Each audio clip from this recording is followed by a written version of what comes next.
lo profundizamos en una entrevista en vivo. Son las 8:19. Saludamos al economista Carlos Cordero, experto en economía. Economista Cordero, bienvenido. Quisiéramos su análisis sobre la situación económica fundamentalmente del país, las expectativas en la coyuntura electoral en la que nos encontramos, que han cambiado bastante, no solamente cómo nos miramos, sino cómo nos miran desde afuera. Estamos solamente a 5 semanas de las elecciones ecuatorianas. Recordamos que pocas semanas atrás, en forma previa a la primera vuelta electoral, el riesgo país se encontraba en caída.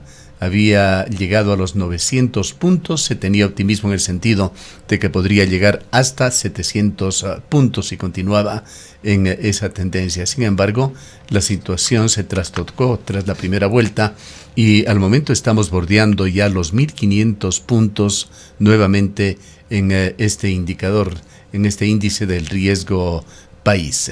¿Qué es lo que ha sucedido? ¿Por qué este cambio? Bueno, buenos días. Gracias por la entrevista. Podríamos sintetizar, digamos, con una sola palabra lo que está ocurriendo en el país y cómo nos miran desde fuera en la parte económica al país, y esta palabra es incertidumbre. Es decir, la falta de seguridad, la falta de un panorama claro, primero, de cómo va a ser el resultado de la segunda vuelta y, en segundo lugar, cuál va a ser la gestión del próximo gobierno, incluido la posibilidad de que sea reelecto el actual presidente. Eso está conformando lo que sería la incertidumbre económica que vivimos en el país. Entonces, esa incertidumbre económica que vivimos en el país desde afuera se agrava porque hay señales de que las posibilidades para pago de la deuda externa no sean muy claras. Por ejemplo, la última subida del riesgo país se da a raíz de unas declaraciones de la candidata González, que asegura que cuando ella sea presidente va, dentro de la potestad que tiene, a reducir al menos 2 puntos del IVA. Al reducir 2 puntos del IVA está reduciéndose los ingresos fiscales y está reduciéndose la capacidad de pago que tendría el país en el exterior. Entonces, esa incertidumbre es la que está motivando esta inestabilidad y esta tendencia al alza de las últimas semanas en el riesgo país. Hablando de la otra tienda electoral que se encuentra en disputa para la segunda vuelta, quisiera preguntarle también cómo este tema traído al debate puesto sobre el tapete por el gobierno del campo Sacha contribuye a la certidumbre o a la incertidumbre. Yo creo que lamentablemente la gestión del gobierno, sobre todo porque es a vísperas de terminar el periodo, independientemente de que sea reelecto o no, sí abona más a la incertidumbre, porque es un tema, primero, bastante delicado, un tema muy problemático, muy sensible, y que dada ese velo de cierta incertidumbre, de cierta opacidad que está detrás de este concurso para la concesión del campo Sacha, está creando incertidumbre. Entonces, no está abonando, digamos así, la decisión esta última, a mi criterio, para dar más certidumbre a lo que pueda pasar con el país. Más todavía si es que habría que revisar legalmente si es que efectivamente la concesión cumple con todas las disposiciones legales, o si por ahí hay algunos visos de ilegalidad que ya la candidata opositora al actual régimen está anunciando que si es que se concesiona el campo Sacha y en caso de que ella asuma la presidencia, obviamente hará las revisiones correspondientes para anular ese contrato. Entonces, yo creo que no le está favoreciendo en nada lo que está haciendo con respecto a la concesión del campo Sacha para la promoción y para la seguridad del presidente Noboa. Se ha dado una serie de cifras desde el oficialismo, no hablamos de aquellos análisis que se hacen desde la oposición, que han resultado totalmente contradictorias. Se ha generado más bien un estado de confusión y no hemos podido hablar con un solo economista de varios distinguidos invitados que hemos tenido que nos puede decir que con certeza conoce cuáles son los términos de esa contratación. Hay más bien mucha opacidad y confusión que ha contribuido con estas contradictorias declaraciones de varios portavoces del gobierno, sobre todo el viceministro de la Producción.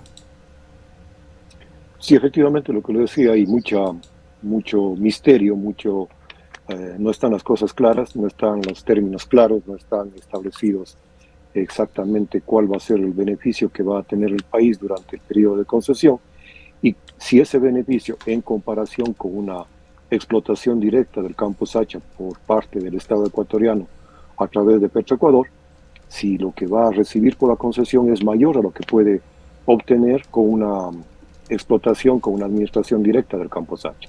Es decir, bajo el concepto de cuándo es conveniente una concesión de alguna actividad que viene realizando el sector público, que estas concesiones son convenientes siempre y cuando mediante la concesión, mediante la delegación de la administración, el Estado va a tener mayores ingresos que los que recibiría en caso de que tenga una administración directa. Entonces, estos elementos, primero que son bastante técnicos para poder hacer el análisis, al menos yo personalmente no me considero capacitado como para poder establecer claramente cuáles son los beneficios que podría sobre todo si no cuenta con la información. Si se cuenta con información correcta, precisa, hacer un cálculo de valor del dinero a futuro o un valor presente es una cosa de todos los días para los economistas. Claro, lo que pasa es que el tema en sí mismo, digo, es complicado, es técnico, porque habría que ver la posibilidad, cuántas reservas realmente existe, qué volumen de reservas hay, qué volumen de reservas, si se puede o no aumentar mediante prospección las reservas existentes en el campo Sacha, cuánto cuesta la producción, cuánto le queda al gobierno, etcétera, etcétera. Entonces, claro, y un contrato además que se entiende profundos. Es muy complejo y enredado, pues de acuerdo a lo que dijo el viceministro de la Producción, o el viceministro de Energía, señalaba que los valores y las proporciones son totalmente diferentes dependiendo del valor del petróleo, y quién puede tener una bola de cristal para saber el valor del petróleo en X años. Claro, por eso digo, es un tema bastante técnico, bastante complejo, que es difícil de tener un pronunciamiento claro, y ese pronunciamiento obviamente se dificulta aún más, incluso para los que conocen la materia a fondo, porque no está claro, primero, los términos de la concesión, y segundo, la forma en que se va a hacer la concesión del campo Sacha. Pero sí se podría contribuir, economista Cordero, a aclarar un poco las cosas. Hay determinados informes que deberían conocer por lo menos círculos profesionales en niveles de asesoría, por lo menos, si es que no, tratándose ya de un tema de interés nacional y bastante crítico, conocer la opinión pública. La Comisión de Fiscalización el día de ayer aseguraba que Petroecuador se niega a entregar cualquier informe relacionado con el campo Sacha, por ejemplo. La Comisión de Fiscalización de la Asamblea Nacional, que tiene por obligación fiscalizar las acciones del Ejecutivo. Se ha especulado también sobre la existencia de un informe del Ministerio de Economía sobre el campo Sacha que habría determinado, no son sino especulaciones porque no se tiene justamente acceso a estos documentos, pero que habría determinado la inconveniencia de la contratación del campo Sacha y habría catalizado además con esto la salida del ex ministro Vega. Todo esto se dejaría de ser especulación si se transparentaran las cosas, se exhibiera documentación y se entregara información más objetiva. Así es. O sea, por eso le digo, el problema, el tema de fondo está en manos del gobierno. El gobierno, creo yo, debería incluso tomar la iniciativa de formar una comisión o de invitar a personas independientes, técnicas, conocedores del tema, para que ellos hagan un pronunciamiento. Lamentablemente, y por eso es que no abona a la certidumbre del país, esta decisión se está tomando en medio de una campaña electoral que está a vísperas de la elección. Y las decisiones, lamentablemente también, que pueda tomar la Asamblea, son decisiones políticas. Por lo tanto, sí debería haber por parte del gobierno la formación de algún tipo de comisión o de observadores independientes para que ellos hagan el pronunciamiento. Obviamente, observadores conocedores del tema. Pero lo que preocupa ciertamente es esa posición del gobierno de querer ocultar las cosas o no decir exactamente qué es lo que está pasando. Eso es lo que crea realmente la incertidumbre. Ese tema, y lo traigo a colación porque fue parte de una carta abierta al pueblo ecuatoriano del presidente Noboa de poner un día y una hora para que se efectivice un millonario pago de 1.500 millones de dólares como condicionante para que se firme o no ese contrato. ¿Qué le ha parecido a usted? A mí me parece que puede ser una forma de dar pie atrás en la concesión. Es decir, a lo mejor es muy difícil que la empresa que ha sido concesionada o que ha sido adjudicada la concesión, a lo mejor pueda, para hasta el día, que sería martes, conseguir los 1.500 millones de anticipo o de entrada para la firma del contrato. Si eso no ocurre, a lo mejor se suspende esa concesión y puede ser a lo mejor una salida un poco menos dramática para que el gobierno pueda tomarse un espacio o pueda meditar de mejor manera qué es lo que va a hacer, sobre todo ahora que está en campaña electoral. Ahora, ampliando un poco el horizonte en este análisis, economista Cordero, ¿en qué medida está la situación económica del país influyendo en este tipo de decisiones del gobierno? Hay reclamos por todo lado. El prefecto provincial de La Suay ha dicho que no descarta incluso salir a las calles si es que es necesario, pero que, por ejemplo, su prefectura no recibe un solo dólar en lo que va del año. Por eso el tema, o sea, parece que la urgencia es justamente para poder tener ingresos y poder financiar el presupuesto, que como todos sabemos es un presupuesto que tiene un déficit bastante grande. De paso, el presupuesto del año 2024, que si bien terminó, está vigente hasta el mes de, más o menos el mes de agosto, que el nuevo gobierno en mayo tendrá que presentar el presupuesto para lo que resta del 25. Pero las necesidades presupuestarias están ahí. Y más todavía, tanto en el 2025 como en el 2026 y en los años siguientes, las necesidades presupuestarias van a aumentar porque a partir del 25 comienza el vencimiento de ciertos tramos de la deuda, por lo que, a más de los intereses que vienen pagándose normalmente cada año, va a comenzar a tener que pagarse cuotas de amortización y las necesidades de financiamiento son cada vez más grandes. Entonces, por el lado fiscal puede ser que haya la explicación necesaria, la justificación, digamos así, pero eso no justifica que exista esta falta de transparencia en el tema. Ahora, la crisis fiscal del Ecuador creo que cada día se va agravando mucho más allá de las protestas legítimas que puedan hacerse de los distintos sectores que están pendientes de recibir las asignaciones. El hecho cierto es que el gobierno no tiene recursos. Entonces, no es que la protesta va a hacer que caigan los recursos del cielo. Los recursos no existen y por lo tanto la gestión del gobierno tiene que ser lo suficientemente eficiente de este o del próximo, sea el mismo o sea otro, para justamente poder solventar las necesidades del presupuesto fiscal.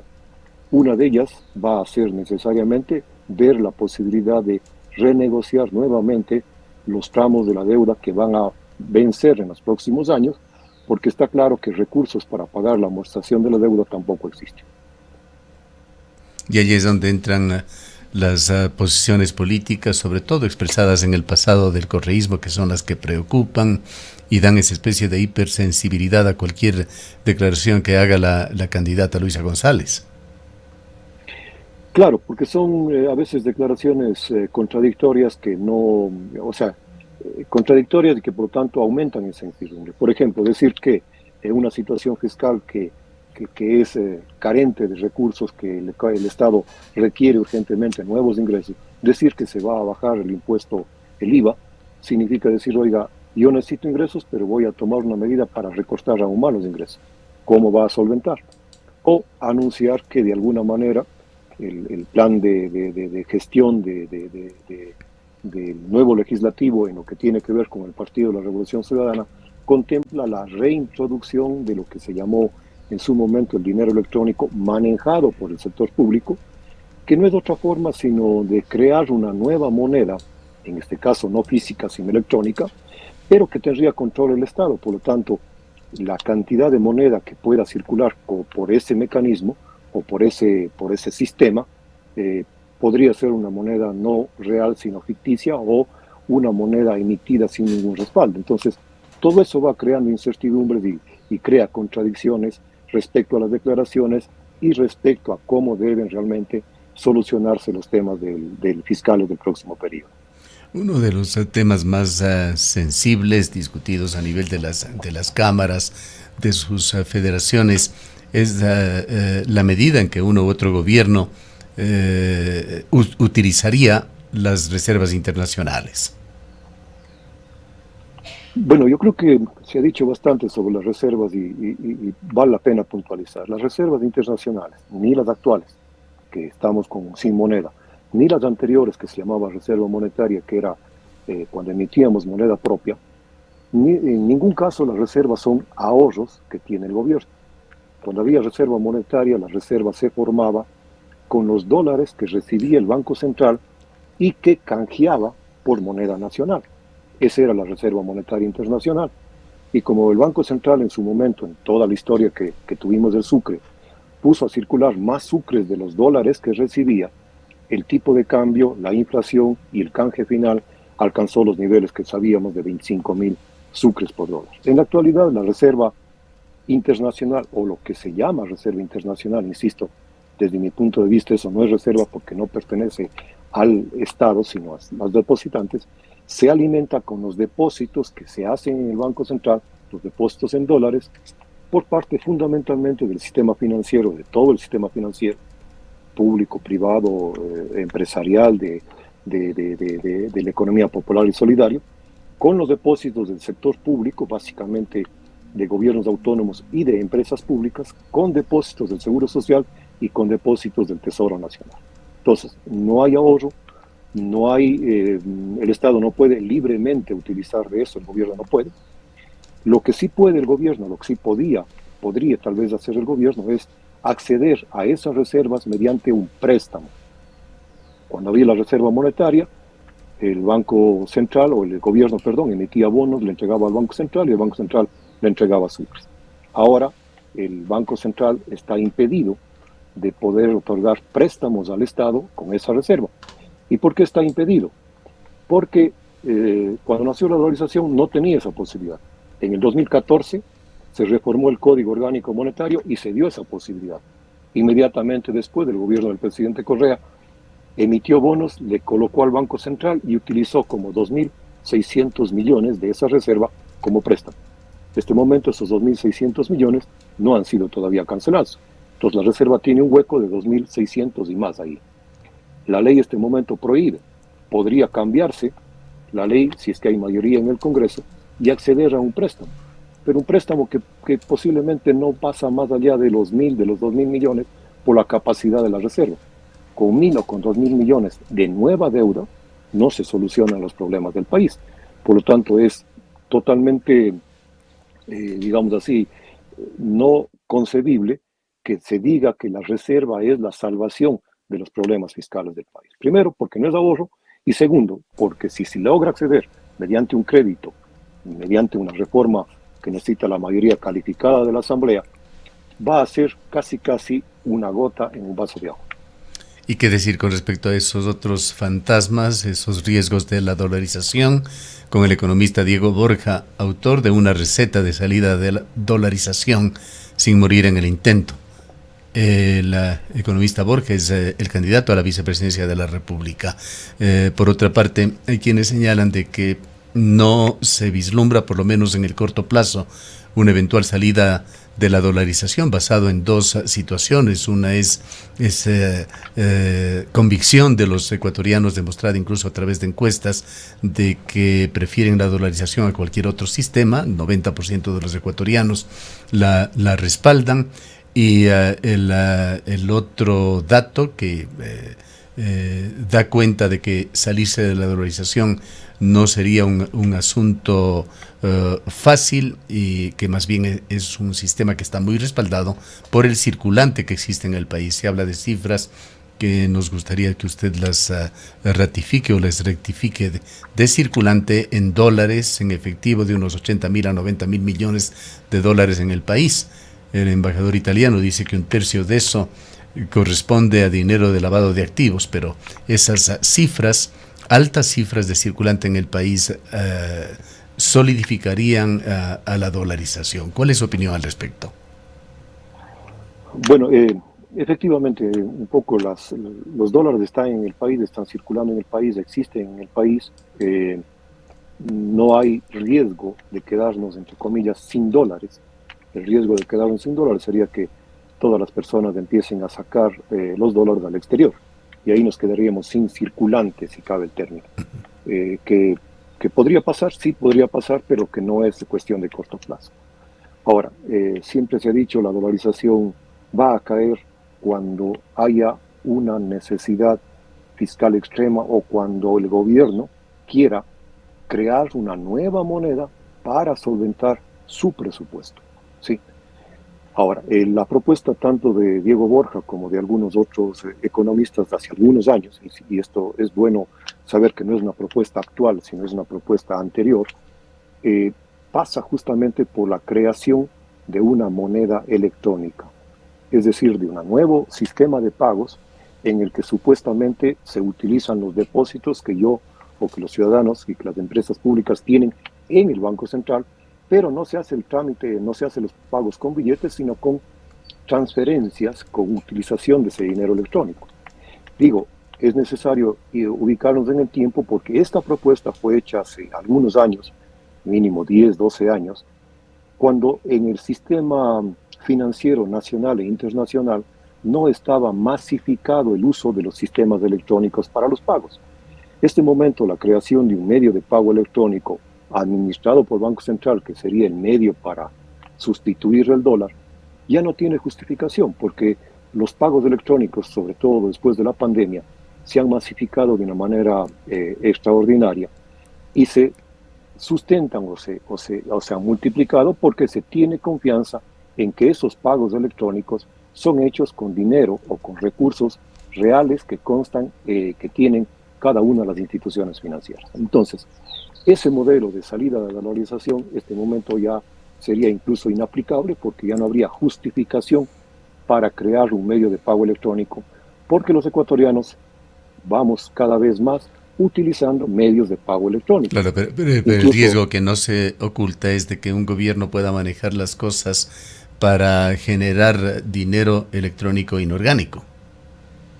Claro, pero para poder generar dinero electrónico, y eso es lo que hizo, si ustedes recuerdan, cuando el presidente Correa quiso instaurar el dinero electrónico manejado por el Banco Central, es obligar, entre comillas, a que los ecuatorianos, a que los ciudadanos utilicen ese dinero electrónico como medio de pago.